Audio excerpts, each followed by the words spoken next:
What is up? We are back after a little break. Things happen, but the boys are back. Mason is with me today. We regret to inform all of you that Tins will no longer be on the podcast. He retired. No, he didn't retire. He is fired. Why is that? He's been outnumbered by the Titans takes. No, we're just kidding. Tins is, one piece of this puzzle is Tins' work schedule has gotten wild lately. He is not getting back till very late at night. Make it with 3 children, including a baby, just almost impossible to record podcasts. So we're making it. I've got a young baby at home as well. Mason has an award-winning dog at home. Okay, there you go. Yes, yeah, big news. Do you want to? Yeah, let's shameless plug while we're here. Yeah, why not? Yeah, so because when me and Zach are in control of the pod, Tinsley gets off. We all 3 are notorious for just getting off topic, but when me and Zach, I feel like there's even more getting off topic for sure. But no, shameless plug. My dog is in a contest for Thanos, a golden retriever. Go vote. Just reach out if you're having trouble voting. But I've been posting it. We've been reaching out to everybody. Where are they going to vote? Let me. You're posting it? Is that what you said? Do what? Yeah, I'll be posting it. But anyways, there's all these different groups, and he was top 2, back and forth between top 2 and top 3. But win $10,000. That'd be nice funds to go into the pod to promote the pod a little bit more. Heck yeah. And he'll be on the cover of a magazine if he wins. So yeah, that's no kids right now, but a dog that might be actually pulling his weight and bringing some money in. So yeah, that would be great. Funny story about that, by the way. Me and my wife Jalen are just sitting on the couch and we hear a crash. My Thanos, he was last year when the pool froze over, he was just, I look out there and he's just standing in the middle of the pool, but it's frozen over, so no big deal. He thought he could try that again. The ice was not as thick this time, very thin, so he fell right through that, and I run out there and I'm pulling out, and it was below freezing outside, pulling out this 75-pound golden retriever, sopping wet, frozen water. Yeah, it was bad. Freezing water all over me. I took him straight on his profile. I should. You know what? I should try to see if I can add that to the profile. But yeah, it's never a dull moment when you have dogs or kids. But yeah, so there you go. Bonus story. Zach, before we get started on some stuff, I did want to transition to sports a little bit, but I had a question for you because I've had a scenario that I think I've finally came up with. The we don't get Tinsley Titan 10s or anything on here today. It's just me and Zach with our Titans takes. Yeah, and I'm sorry if no one wants to hear this. It's entertaining. Just trust me. Trust me on the conversation here. So would you rather be bad and not fun to watch, kind of like what the Titans were this year?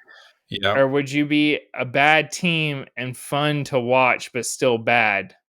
Kind of like you and me were doing a bit with Jameis Winston and the Browns. So yeah, so they were still bad, but they had Jameis Winston. Complained about the Browns being very bad, though. Some of their quarterback options after Jameis Winston were less fun.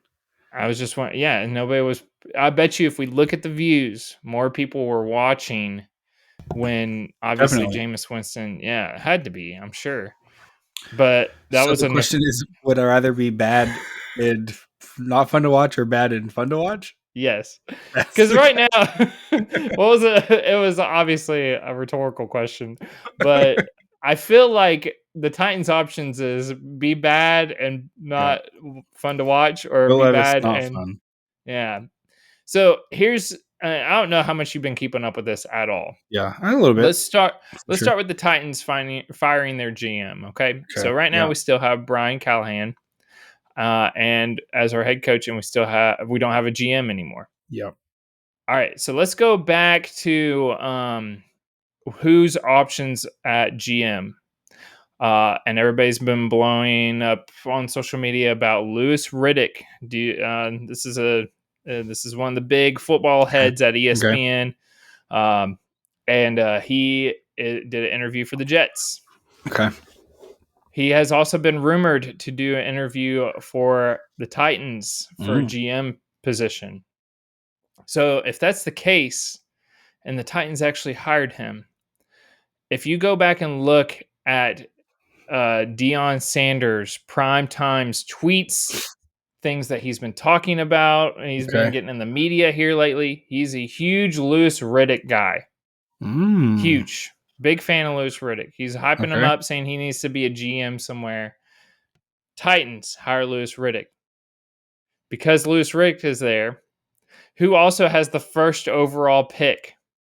That'd Dion be just the came out this week saying the only way that he would ever coach in the NFL is if he was on the same team, or if both his sons were on the same team that he coached. on We the are the same only team. team. Yeah, I don't Doesn't know Shiloh about. Sanders kind of suck? Yeah, you could probably do the whole like Bronny James situation and kind of just like get him reach and no one else really. But anyways, Okay. so he would, and we're the only team guaranteed to make this happen by getting Okay. Shador Sanders first overall. Not the Browns, not any other, Mm-hmm. not any other team, because we have the first overall pick. Sure. So, who is probably the most talked about college football program, or one of the? We got several of them, Comparative to but how good they are, Colorado's definitely high. there you go. No one's talking about them being contenders, but they're compared to like their actual product on the field, pretty high. They get all the hype, they get all the buzz. They weren't even in the playoffs, and I still feel like they're the most talked about team in the NFL. So, if Tinsley was here, I would like to ask. He would probably find some. He would probably be like, "Well, Louis Riddick is actually going to the Jets," and I'd be like, "Whoops." Well, Tens would probably love I don't know if Dion. you would like this or not. What's your thought? What's your thought and opinion Okay, on that I happening? need the NFL expert to explain something to me. Okay. Can you explain in words I can understand the dynamic between owner, GM, head coach? Like, what is the Okay. structure? What do they do? So, like each role. Yeah, So I don't know a what a GM lot of the is times, really what huh? I don't know what a GM does. So it depends on the own. To be Like honest, in a it's different in functioning, each like in a team. well functioning. Yeah, so each team's different because I know the Titans you are hear in a about Jerry disaster. Jones. I feel like he calls the shots a lot. When Bill Belichick was head coach of Patriots, he did a lot of the drafting, free agent. I wish Tinsley was kind of on with us as well because he could kind of explain. But more than most of the time, it's supposed to be owner gives power to the GM to do free agency signings, drafting. Coach coaches the team. You probably Okay. have a lot of the coach and the GM talking back and forth on, hey, what would you be interested in this quarterback to draft? Hmm. This one, because they're going to be the one coaching. So I feel like there's a lot of communicating, but that's where my understanding is. So Okay. if we could get somebody like that, and it still be fun and entertaining. Who knows? It may still be bad, but I would rather that than Kirk Cousins, Brian Callahan, or just some type of mess. Yeah, it's Brian tough. Callahan is some washed up It's tough. quarterback. Give me something to give me hope. And I I do don't know think how you Titans feel need about that. this. I think even Titan like longtime Titans fans are starting to feel a little bit of uh, getting run down by this whole situation. Listen, it Similar would at least to show. even Well, go Tens ahead. has shown the Jags a little bit of some wavering in his affection. He's talked Yeah, because the Jags just decided to retain their GM yeah, Trent Baalke, who was widely not respected loved. apparently, Oh, yeah. and has a hard time giving good relationship with coaches, which is not ideal when you're searching for a new high-profile coach to coach your football team. So, Tins has expressed some thoughts of displeasure with the Jaguar organization. But I feel like I've talked to a lot of Titans fans who are just like, I can't watch this. This team is not even watchable right now. It's horrible. But wouldn't you be kind of bought back in if we had that? people would watch, which I think they're going to be looking for, and maybe not this year, but in the next couple of years, once the new stadium things happens, they're going to be very incentivized to put a more fun product on the field. And at this point, that's all I'm looking for. I'm not looking like I think winning is going to be hard to come by with how much the Titans, the double tank that could Triple legitimately tank. be a triple tank. It's the triple tank, man. I just rather it be fun. And I have been very vocal about not wanting a quarterback, but at this point, I'm just like, you know what? I'm kind of considering it now, and it's You don't fun want at Kirk? least for a little bit, huh?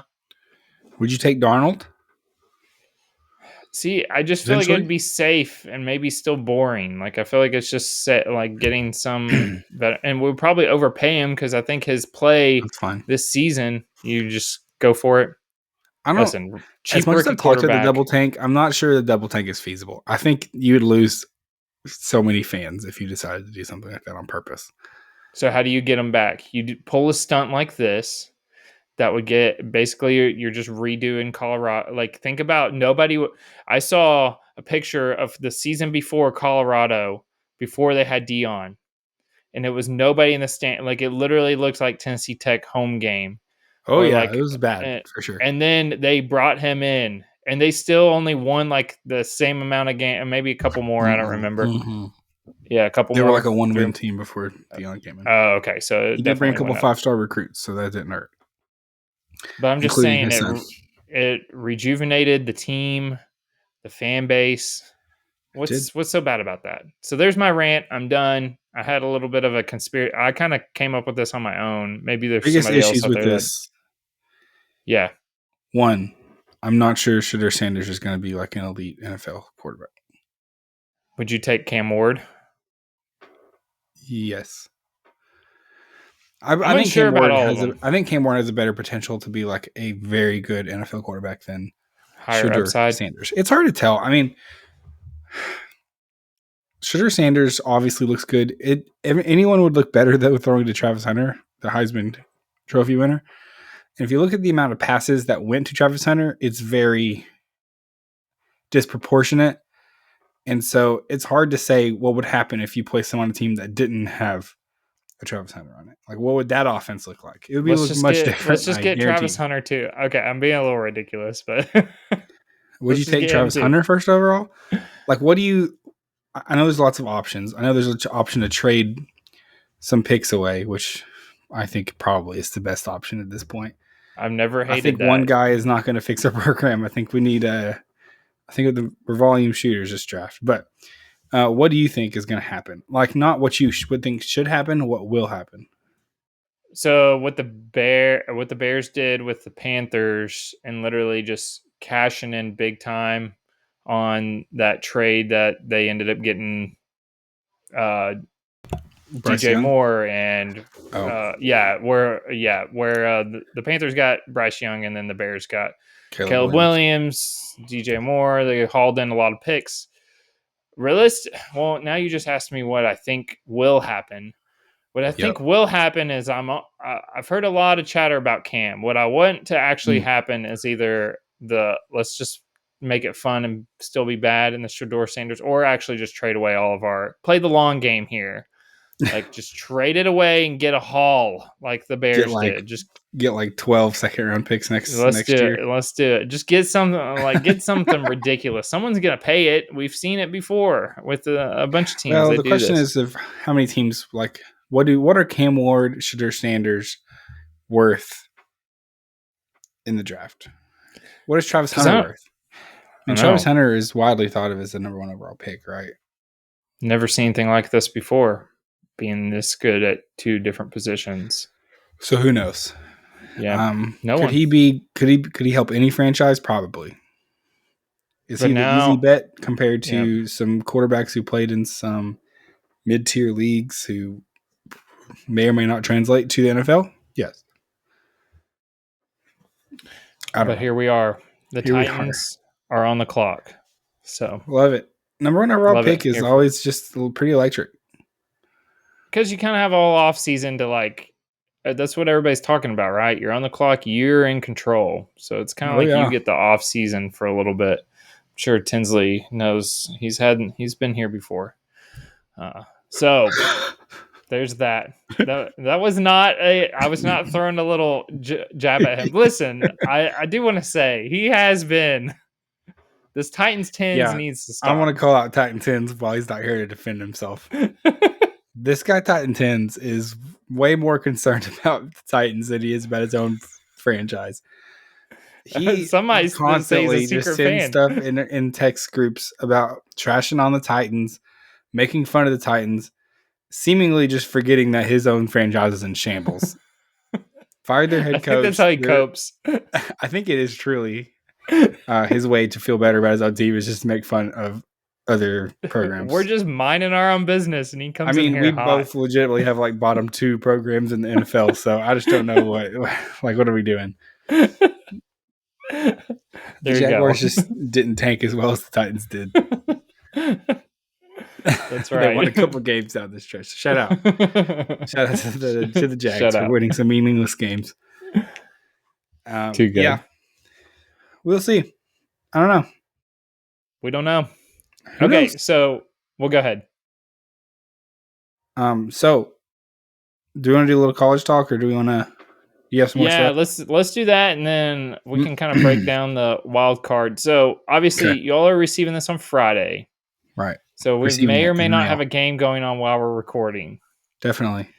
So we just thought that we would release a podcast on Friday where we just do a live read of the entire Penn State Notre Dame game for 3 hours. Lock in for a 3-hour pod. So we're starting that right now as we speak. Penn State is 4th and goal on the 30-yard line. So there you go. By the way, yes. If you're listening to this tomorrow, I'm sure this is a talking point. Notre Dame got screwed out of an interception in the end zone. There is a phantom pass interference or a phantom holding call that just, I mean, they held them to 3, but it definitely was an interception that should have been given to Notre Dame. So there you go. Okay, it's 3-0 now. Shout out to the Nittany Lions. I love this. Everybody's going to listen to this. Kickoff okay, we already know who won. This commercial break. So we do have... Well, go ahead. I was just going to say, this commercial is brought to you by Tinsley's Picks. Check us out on the Discord. Tinsley did give us some picks he wanted to announce on the pod, so we'll have to do that later. Okay. Well, so we have a game going right now, Notre Dame, Penn State. Tomorrow night, or tonight, if you are listening on Friday, we have another game that potentially is going to be much colder and in the snow. Well, it's a dome, but it will be snowy outside in Dallas, which is a weird one. After our first round was all in the north, now we have a snowstorm coming through. Crazy. And we are going to see some cold weather in Dallas where this game will be held. We have 2 teams here. We have Ohio State going up against Texas. Texas, obviously, in their home state. Ohio State has proven to travel pretty well, though. Pretty interesting matchup we have here. I think it's going to be a fun game. I will say up front, I, along with the rest of America, am expecting Ohio State to win this pretty reasonably. I think they're like 6-point favorites at this point. Do you have that number in front of you, Mason? Yes, you're correct. 6-point favorites. And 76% of the bets are placed on Ohio State. So public very heavy on Ohio State here. For good reason, though. They've kind of had a cakewalk all the way to this point here. Yeah, Texas, their schedule has been pretty soft. They really struggled against Arizona State. Obviously, they had to survive a pretty remarkable performance by that Arizona State team. But now Quinn Ewers has looked pedestrian at times. This Texas offense as a whole has looked pedestrian at times against an Ohio State team that on the flip side has looked the opposite. They have been lights out. Offense has been going crazy. Jeremiah Smith has looked like the best wide receiver in the nation for the last couple of weeks at least. Quarterback play has been excellent, like better than they've seen all season, probably. Defense has been just as dominant. Dominated Tennessee, obviously, then went to Oregon or went to California in the Rose Bowl and dominated Oregon team that was undefeated up to this point and had beat Ohio State previously. So this Ohio State team is on fire. Texas team seems to be smoldering a little bit. They seem to. It's just hard to understand what's going to happen. I think talent wise, these teams are close. It does seem like Ohio State has a pretty significant advantage. It's going to take some help, I think, for Texas to stay in this game and be competitive late. I just think if Ohio State comes out even similarly as they did to Tennessee and Oregon, this may be another blowout as far as I'm concerned. Mason, did you have any thoughts on this game? The 6 points. I feel like. Do you think yours gets a bad rap as the quarterback for Texas there? I think that Quinn Ewers is filling a role that's similar to what some Georgia offenses have had, like a Carson Beck has been, or a Stetson Bennett. I don't think Quinn Ewers is an electric passer. I think he's fitting into a system. He's doing what it takes. I don't think he's a game changer type quarterback. I was going to ask you the question of if you thought there was, like, if you had to take an over-under bet over how many snaps that Arch Manning was going to see in this game. To me, I feel like Arch Manning is the ultimate, like, we're in trouble. We need to get the spark going and put him in. And I feel like they may need that sooner rather than later in this game. I think Arch Manning could have a bigger role in this game than he's had in the playoffs so far. They may get behind the gun. They may get down and say, we need someone who can provide a spark, not just someone who can manage a game, Because he's been used in red zone packages too a little bit, I feel like. And he runs a lot better. He's got that to his game. Over under 10.5. I mean, I think that would be more than he's played so far in any game. Yeah. In this postseason for sure. I think if they were in really panic see him mode, being a piece of the puzzle here. Okay. Clearly Sark likes Ewers and thinks he gives him the best chance to win on some of these games. I just think that they're going to be in a position to lay it out. In these games, sometimes it's fun to watch because it's time to take out all the stops. You're not saving anything anymore. You got a whole offseason ahead of you. You lose this game and you have a whole offseason. Why not push the limit? Why not try some things, do some weird stuff, see if you can't get something going, especially if your offense looks bad, which I think could happen against a very, very good Ohio State defense. I was looking right now. Looks like the last time, I have to check the Arizona game because it's not up here, but back in November, he had 6 attempts, and against Georgia, he had 6 attempts. Okay.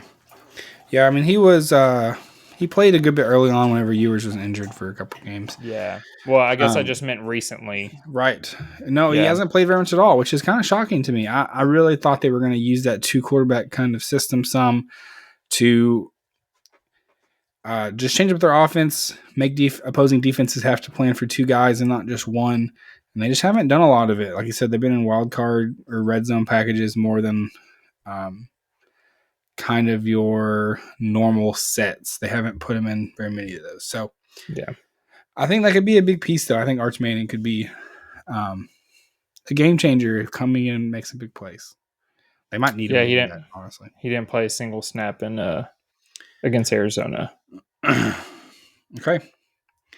With that, right. I like Ohio State to win. I like Ohio State to cover. Okay. I've seen them play. I watched the last 2 games pretty closely. I mean, I was obviously invested in the Tennessee game and just saw them rip Tennessee's heart out, like in the first quarter, the first half of the first quarter. And they did the exact same thing with an Oregon team that's much better than Tennessee. So I just think they're on a tear right now. if Texas doesn't come out and try and punch them in the mouth early, I think it could get ugly, just like their last 2 games have. There you go. I'm wondering if I took something like Texas. Yeah, here we go. Texas plus 14.5, so 2 touchdowns and over 47.5. For the game. Yeah. Parlayed together minus 120. It could be. I mean, I think Ohio State's defense will hold it. Will hold it to be pretty low scoring. You said You over think so? 47.5. Yeah. The live line right now, I believe it's in the 50s, 53.5. So would you take the under? It depends on if Ohio State just boat races them. Yeah. Wins Good point. 42-15 or whatever, 42-17. Which could happen. I think that's well on the table. Yeah. All right. Feel pretty good about it then. All right. Well, we are ready for some wild card talk. Yeah, let's do it. So, if you guys are listening to this, you've already watched a game Thursday night and then a game tonight on Friday, and then we literally have 3 days, Saturday, Sunday, and Monday of NFL. So I'm actually going to go in order. I'll give my little spiel of each game, and then Zach, if you have any things you want to throw in. But the first game of the wild card is Chargers at Texans at 3:30 on Saturday. Chargers are a 3-point favorite. The Texans seem to always have this very first afternoon wild card game. It feels like. I feel like I saw this last year where Texans always get this like first game, but maybe I'm wrong about that. The Chargers are coming off a 3-game winning streak, where the Texans have been limping into the wild card off a 1-2 win, or I guess a 1-2 record off the same period. So, Zach, do you have insert moment here where Tens makes fun of CJ Stroud? So go ahead and he told plug us that was in his notes. Yeah, and probably how I just butchered that last sentence too. But anyways, yeah, if Tinsley was here, CJ Stroud sucks. It's tough. 3-point favorites for the Chargers, but it's at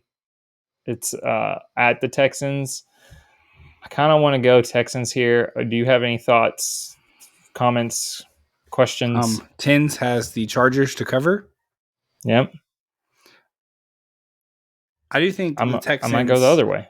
Yeah, go ahead. That would be fun. You guys should do the competition. Tens has Chargers. You're taking Texans. We jump in the frozen pool with Thanos. I love that. The loser has to eat 50 chicken nuggets. Ugh. If you know, you know, everybody. That was rough. Okay, go ahead. I like the Chargers as well. Texans, I feel like you talked about, they've not looked very good. They've had the advantage of playing in the AFC South, which is just the most garbage group of teams you've ever assembled. Yeah. I just don't really believe in this Texans team. I'm not sure they're very good. All right. There you have it, folks. That's the hard-hitting analysis right there. Everybody. That's pretty good. Okay, let's move on to the Saturday night game. We got the Steelers at the Ravens, 7 p.m., and this is all Central, so Zach, 8 for you. Yep. Saturday, Ravens are a 9.5-point favorite. Before the Ravens won in Week 16, the Ravens had lost 4 of Lamar Jackson's 5 career starts against the Steelers. That was the whole running point, is how bad Lamar is against the Steelers. He had just 5 passing touchdowns with his 8 interceptions. Then we fast forward to Week 16. He did have 3 touchdowns, 1 INT, and they go on to beat the Steelers 34-17. So do you go back to that game as history will repeat itself, or do you look at the big picture as Lamar struggled overall against the Steelers? The Steelers usually have a game plan, and therefore they will pull off the win. So 9.5, that's quite a bit. That's a lot of points. Yeah, you could take a touchdown and a field goal. I mean, shoo. That's what you have to get. But I never, for a wild card game, I would that seems just like a lot to me. but That's a lot of I would like points. to I'm not buy that sure. up. Yeah. I would like to buy it up to 10 just in case there's a hook somewhere. But oh, by the way, Yeah. we cashed our Russell Wilson under, everybody. I had to sweat that out. Yeah, who How would close ever was thought? it? I was literally so for me, I got it. I have to look at the total yards, but I was 50 yards. He was 50 yards Oh, under. Yeah. holy cow. That's Yes. so close. I You're know. celebrating in week 2. I really was. I was like, guys, automatic win, everybody. Who would ever thought? Yeah, I like Lamar Jackson here. Um, this Ravens team feels kind of like everyone kind of understands like this may be the last chance to push for this. And not that I'm Mm-hmm. saying Lamar Jackson doesn't have more like good seasons, but Derrick Henry has He's looked had a heck of a dominant. season. Yeah. This team feels like it was assembled to make a run in the playoffs. And I think this becomes kind of one of Lamar Jackson's, whether he makes it past like into the Super Bowl, I don't know, but I think this will be a win for the Ravens. Whether they cover 9.5, that's much tougher, I think. But Yeah. that's a lot of All points. right. There you go. All right, let's move on to the next game. That would be 12 o'clock on Sunday. Broncos at the Bills. Buffalo is an 8.5-point favorite.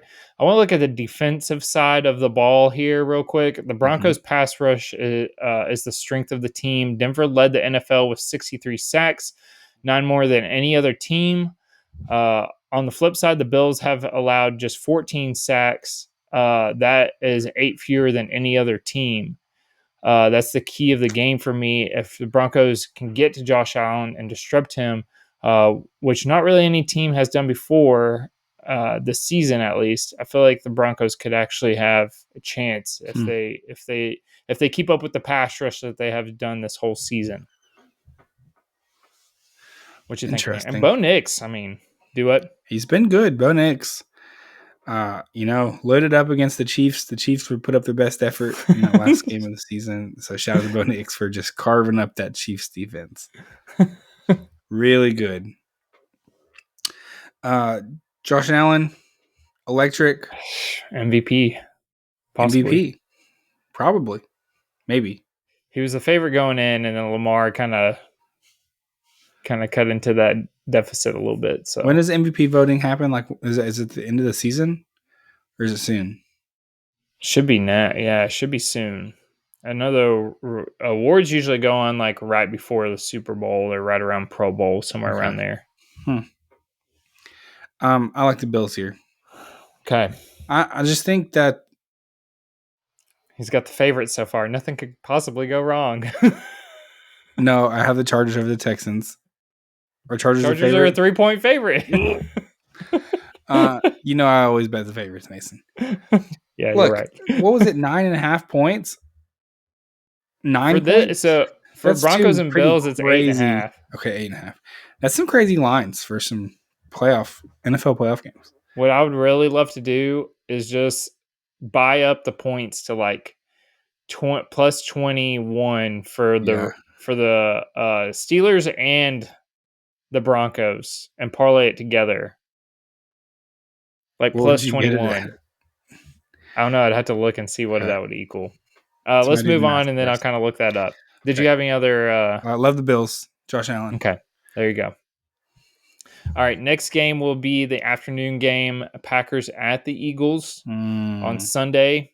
The Eagles 4.5-point favorites.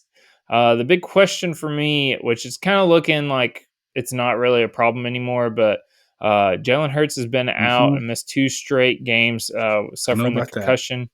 Lost me my fantasy championship. Yeah. Not really. I wouldn't have won anyways, but I can blame it. He was still in protocol at the beginning of the week. However, he is expected to be ready for Sunday's game. Ooh. This is one of those where I don't know why. I just feel like there's got to be an upset somewhere, and it's just Packers like are no kind of one's really. frisky. Could be. They did lose Christian Watson, and then Jordan Love had a injury, so it's one of those things where a little banged up. How do you feel a lot banged up. Yeah, I Yeah. think if Jalen Hurts isn't at full capacity, um, that game could be pretty interesting. I think. Okay. I think the most interesting matchup is the next one. What is that Yeah, this one? one I'm excited for. Well, Yeah. let's move on to it. That would be the Commanders at the Buccaneers. Sunday night, the Buccaneers are 3-point favorites.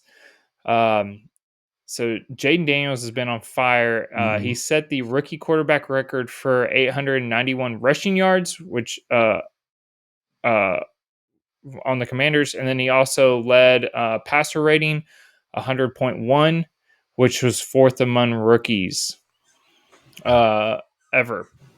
Is he going On to the be flip their side, offensive rookie of the year? oh yeah, he's got. Is he gonna be? Is that what you're Yeah. asking? Oh, he's gonna. Yeah, it was like they closed the books because it's like it was over. Like he Well, I've was got a like bet on minus that. 2,000. If only somebody said something. Well, I did. I actually doubled down. I think on the earlier in the podcast at the beginning of this season, I said Jaden Daniels, and then I said Bo Nix because he had a good value, but I took better Jane than Daniels Caleb early. Williams. It was only like $1 though. I should have bet more. There you go. We need Rich. On the flip side, Baker Mayfield has had himself a heck of a season. He's had a Mm-hmm. career high, everybody, and passing yards 4,500. That's third most among quarterbacks this season. Passing touchdowns 41. That ties second among all quarterbacks this season.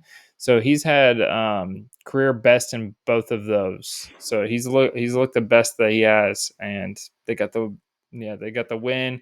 Mike Evans got paid. There was a lot of controversy about that at the end of that game. Kind of funny, but this one's gonna be fun. I feel like I'm pretty excited about it. I like watching Jay Daniels play. He was the hero of my fantasy team this year. hero. So I'm all in. This is my upset, the Commanders. There it is. He finally Um, got it. by the way, Finally Ten's put in. picks here. He picked the underdog on the big spread, so he took Broncos and Packers. Okay. No, Packers weren't as big of a spread, were they? No. Okay. Anyways, there's Ten's pick, everybody. Okay. And then the last game here will be Monday night. Vikings at the Rams. Vikings are only 1 point favorite despite the 14-3 record this season. The Vikings were on their way to a 15-2 season NFC North title and a bye week as a number 1 seed in the NFC, but lost in Week 18 against the Lions. Became a blowout in the second half. The Vikings went 14-1 against everyone but the Lions. And the one loss that they had, you could guess it, was 30-20 against the Rams in Week 8. That's who they're playing this week. So a little bit of does history repeat itself? They lost against the Lions both times and the Rams. Rams, that was one thing that we were all shouting at about, hey, get in your live bets on them making the playoffs or even winning that division. So it's big deal there. Yeah, rip to the Bengals in my Bengals Super Bowl bet. I really thought it had some legs for a little bit. It had hope That would have been until awesome. it didn't. Yeah, pretty fun. I'm excited for this football. I'm excited to watch it. Yeah. These are some, I mean, you get your, and I know like everybody's like, well, that's just how the layout is. I'm not a fan of like just divisional matchups over and over again. Like just the Ravens Steelers. I always feel like for some reason that's just something we always see in the playoffs. But I could be wrong. But I just like the fun matchups that we don't see very often. So I'm excited about it. Shoot, 5 full days of football. Everybody get ready, buckle down. Crazy. Yeah. All right. Did you all did you have anything else that you wanted to add? Ten's last announcement was to stop ordering packages. Christmas is over. There we go. Yeah. You heard it here first. This is a PSA to the people. Please stop ordering packages. So Ten's can be back on this podcast. Last thing, I didn't plug it, but America's Favorite Pet was the name of the competition for Thanos. Last shameless plug while we're here. Go vote. Thanos. Yeah, you literally search Thanos. If you're having trouble finding it, get on my Twitter. or X or whatever, or just reach out to one of us. We'll send it to you. Love it. All right. We That's appreciate it, you everybody. guys. I know we've been a little bit sporadic with some of our posting lately. We do plan to get back on a schedule. It has been a crazy time for us all in all of our lives. So thank you for patience. And we will be back to cover all these games, talk about them, break them down. And we're excited to do that. All right. See you later.